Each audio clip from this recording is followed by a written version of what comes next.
प्यारे बच्चों, आज हम फिर से पढ़ेंगे द्विघात बहुपद और द्विघात समीकरणों के मूल ज्ञात करना श्रीधराचार्य विधि से।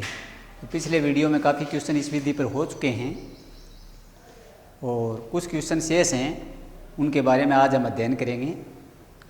तो देखें क्वेश्चन नंबर 2 का part number 3, x plus 1/x बराबर 3। इसको हल करना है श्रीधर आचार्य सूत्र से। तो ये है हमारे पास श्रीधर आचार्य सूत्र, x बराबर -b प्लस माइनस √d बटे में 2a। अब सबसे पहले तो ये जो समीकरण है हमारे पास, इसको द्विघात समीकरण में कन्वर्ट करना है अपने को। तो इसके बटा में कुछ नहीं है, एक मान्य होगा। इसके बटा में कुछ नहीं है तो एक मान्य होगा। 1 x और 1 इन तीनों का एलसीएम लिया जाएगा, लघुत्तम लेकर के सारे पदों को गुणा कर दें।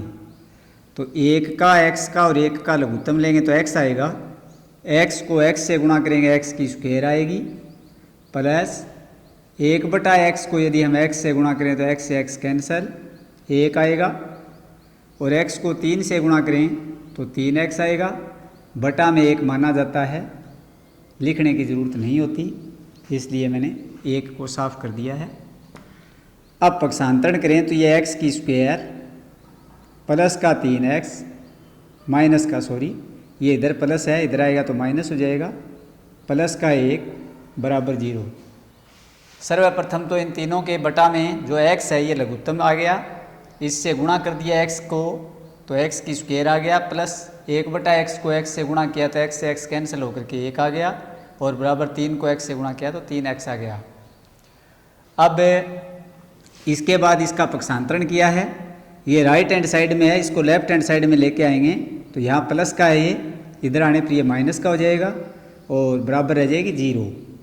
अब इसकी तुलना करते हैं हम इसके साथ ax की square plus bx plus c द्विघात समीकरण के साथ तुलना करें। x की 2 के आगे यहाँ पर a है, यहाँ पर कुछ भी नहीं है तो 1 मान्य होगा, इसलिए a का मान 1 हो गया। या x के आगे b है, यहाँ पर x के आगे -3 है, इसलिए b का मान -3 हो गया, क्योंकि ये रूप होता है द्विघात समीकरण का, 2 घात वाली जो समीकरण है उसका। इसके साथ इसका मिलान करने पर अपने को पता चलता है कि a का मान क्या आएगा, b का क्या होगा और c का मान क्या होगा। तो देखिएगा x की स्क्वायर के आगे a है, यहाँ पर कुछ नहीं है, और जहाँ कुछ नहीं हो वहाँ 1 माना जाता है, 1x की स्क्वायर बोला जाएगा इसको, तो a का मान 1 हो गया। x के आगे यहाँ b है, यहाँ x के आगे -3 है, इसका मतलब b का मान -3 हो गया, और c का मान हो गया 1। ये ABC के मान आ गए हमारे पास।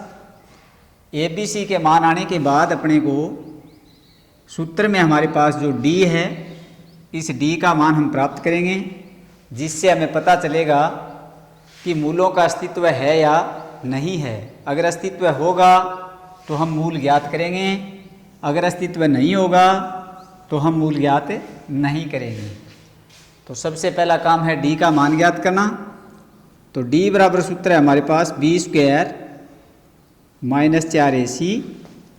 अब b का मान है -3, -3 की स्क्वायर -4 गुणा में 1 गुणा में c का मान 1। -3 की स्क्वायर है, इसका मतलब -3 को -3 से गुणा करना है। किसी की भी स्क्वायर हो उसको उसी संख्या से गुणा करना होता है। माइनस माइनस का गुणा प्लस बन जाएगा, 3 की स्क्वायर 9 हो जाएगी, माइनस में 4 एकन 4 हो जाएगा, हमारे पास बच गया प्लस का 5। तो पहले आपको नियम बताए थे मैंने पिछले वीडियो में कि b² -4ac का मान 0 से बड़ा हो तो मूलों का अस्तित्व होता है, मूलों का अस्तित्व होता है।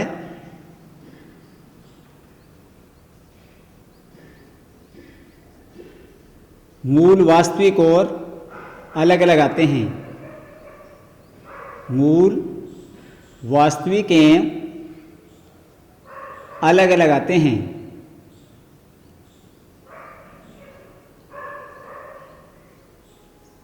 ये नियम मैंने आपको पीछे बताया था। पिछले वीडियो को चेक कर सकते हैं, आप देख सकते हैं। यदि नियमों पर कोई संशय हो तो सारी बातें बताई गई हैं वहाँ। अस्तित्व क्या होता है, वास्तविकता क्या होती है, सब के बारे में मैंने विस्तार से बताया था वहाँ पर। अब देखें यहाँ b का मान है हमारे पास -3, ये इस नियम का ही पालन कर रहा है। d का मान 5 है, इसका मतलब 0 से बड़ा है 5, तो यही लगेगा। मूलों का अस्तित्व होगा, मूल वास्तविक अलग अलग होंगे, मूल ज्ञात करने हैं। तो यहाँ से मान रख दें, b का मान -3 है तो माइनस और -3 हो जाएगा प्लस का, आगे प्लस माइनस। d का मान यहाँ पर है हमारे पास 5 और बटे में आ जाएगा 2 गुणा a का मान है 1, तो 3 प्लस माइनस √5 बटे में 2 × 2, ये x का मान हो गया। 2 मान आते हैं तो इसलिए 2 बार इसको आप लिख सकते हैं। एक बार तो 3 के प्लस में √5 बटे में 2 आ जाएगा, एक बार 3 के माइनस में √5 बटे में 2 आ जाएगा। अब 5 का वर्गमूल तो निकलेगा नहीं क्योंकि ये संख्या पूर्ण वर्ग है नहीं, इसलिए यही उत्तर लिख दिया जाएगा। इसको आगे हल करने की आवश्यकता नहीं है। नेक्स्ट क्वेश्चन देखेंगे अब हम। नेक्स्ट क्वेश्चन है हमारे पास 1/x माइनस 1/x माइनस 2 और बराबर 1/x माइनस 1/x माइनस 2 बराबर है 2, 3। इसको हल करना है तो इसको भी द्विघात समीकरण बनानी पड़ेगी। द्विघात समीकरण बनाने के लिए, भिन्नों को हल करने के लिए, जब अंश बटे हर के रूप में हमारे पास भिन्न हो तो उनको हल करना हो, प्लस या माइनस के रूप में निशान हो बीच में, तो इस प्रकार के क्वेश्चन छोटी क्लासों में हम सीखते हैं। जैसे 3/4 माइनस 1/2, इसको कैसे हल किया जाता है, उसी सिस्टम से इसको हल किया जाएगा। जैसे इसको हल करते हैं, हम लघुत्तम लेते हैं। जैसे 4 आ गया, 4 में 4 का भाग देते हैं, नीचे वाले का 1 आएगा, 1 को ऊपर 3 से गुणा करते हैं, 3 आएगा। माइनस जैसे 2 का भाग 4 में देंगे, नीचे वाले का भाग लगेगा तो 2 आएगा। जो भागफल आएगा उसको ऊपर वाले से गुणा करेंगे तो 2 × 2 आएगा। 3 में से 2 गया 1 बटे में 4। इस प्रकार के क्वेश्चन छोटी क्लासों में हमारे सामने आते हैं। अगर इन क्वेश्चनों को हल करना हमें आता है तो फिर इसमें भी कोई प्रॉब्लम नहीं है, क्योंकि तरीका सेम टू सेम यही चलने वाला है यहाँ। तो देखिए, इसी के अनुसार यहाँ पर भी हम लघुत्तम लेंगे।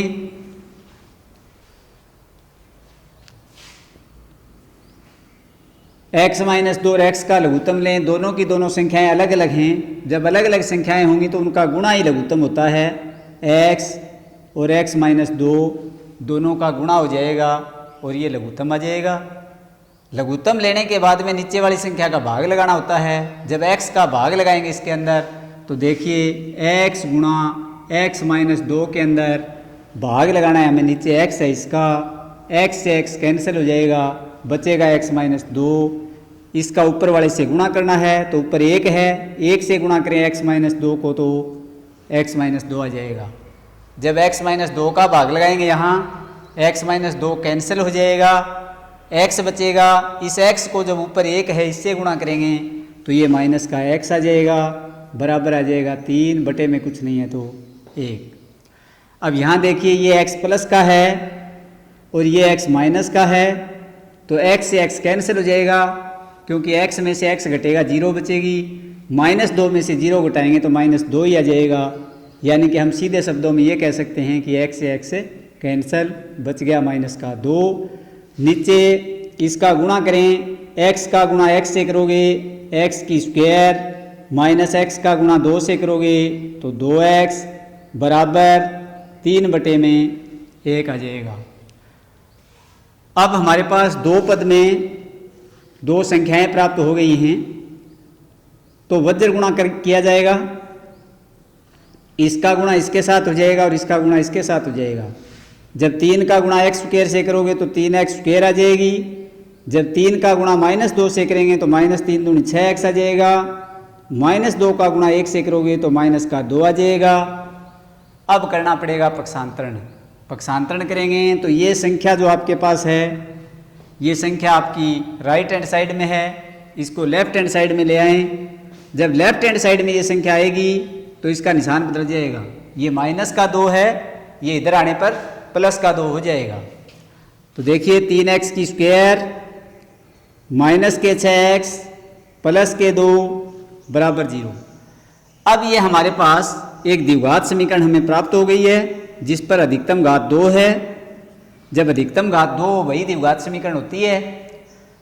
अब इसको हम हल करेंगे श्रीधराचार्य सूत्र से। श्रीधराचार्य सूत्र से हल करें तो इसके साथ मैच करके ए बी सी के मान देखें। x की 2 के आगे यहाँ 3 है, यहाँ a है, इसका मतलब a का मान आ गया हमारे पास 3। b का मान देखेंगे, इस x के आगे b है, x के आगे यहाँ -6 है, इसका मतलब b का मान आ गया हमारे पास -6। और c यानी कॉन्सोनेंट के स्थान पर 2 है, यानी कि c का मान हमारे पास आ गया 2। अब सूत्र लगाने से पहले अपने को a का b का मान तो है यहाँ पर, लेकिन d का मान नहीं है, तो d का मान ज्ञात करना पड़ेगा।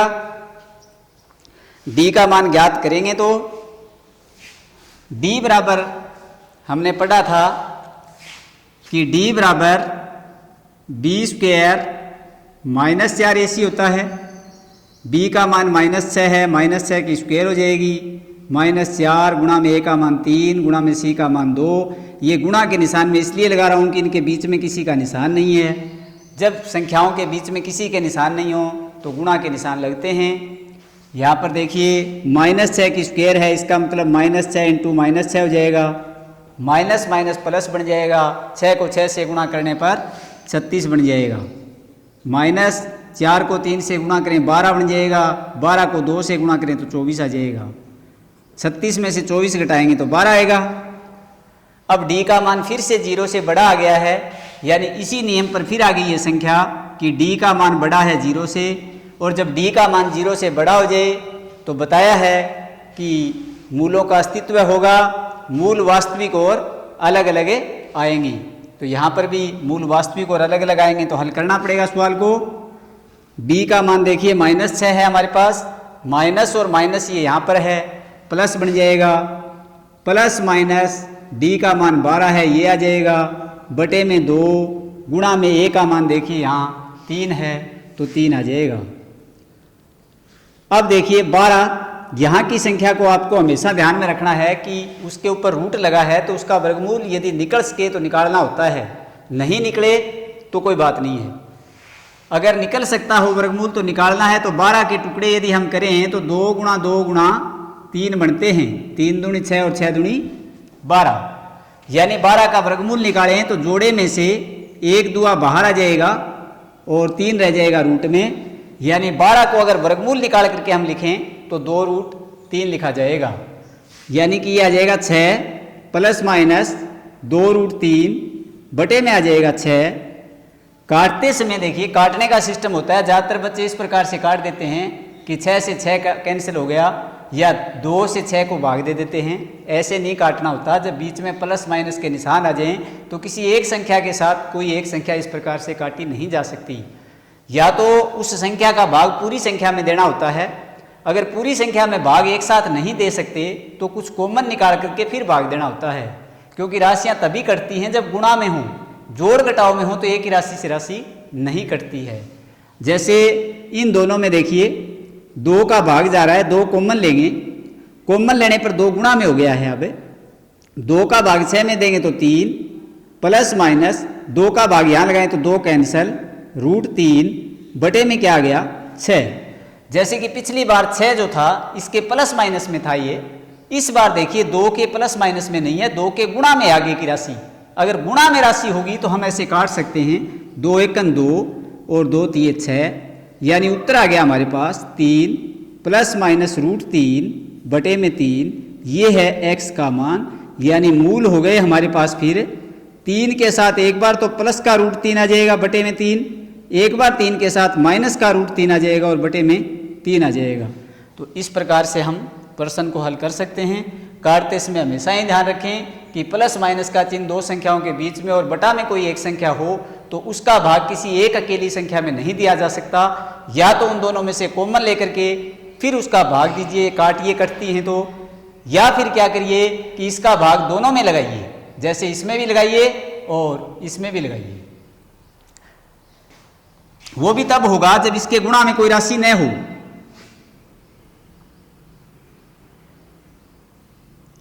यानी कि पहले ऊपर का क्वेश्चन हल करेंगे, उसके बाद नीचे वाले का हल निकाला जाएगा, न कि हम पहले नीचे वाले का हल कर लें ऊपर वालों के साथ और फिर आगे ऊपर वाले का हल करके क्वेश्चन को नहीं लिखा जाता।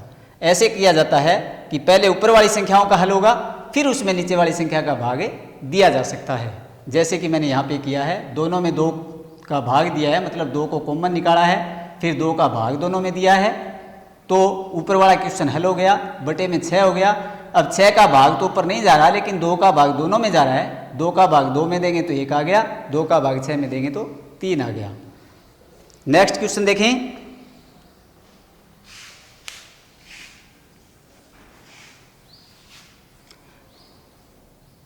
और कोई बच्चा यदि ज़्यादा नहीं कर पाए तो यहाँ तक भी क्वेश्चन को छोड़ सकता है।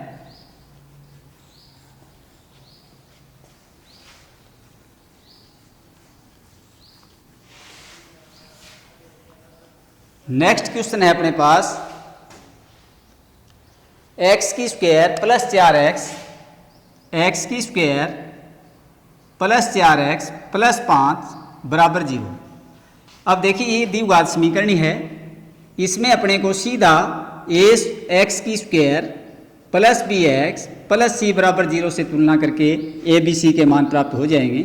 यानी a का मान 1 होगा क्योंकि इसके आगे कुछ भी नहीं है, और b का मान इसके आगे देखिए b है, इसके 4 है तो b का मान 4 होगा, और c का मान देखिए c के स्थान पर यहाँ 5 है तो 5 आ जाएगा।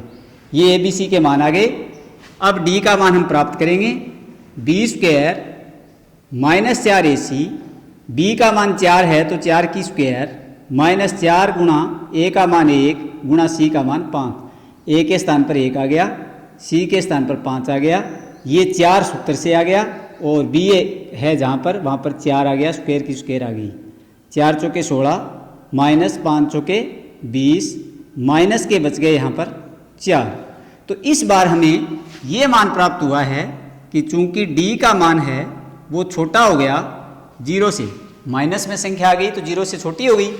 d का मान छोटा है 0 से, अतः मूलों का कोई अस्तित्व नहीं है।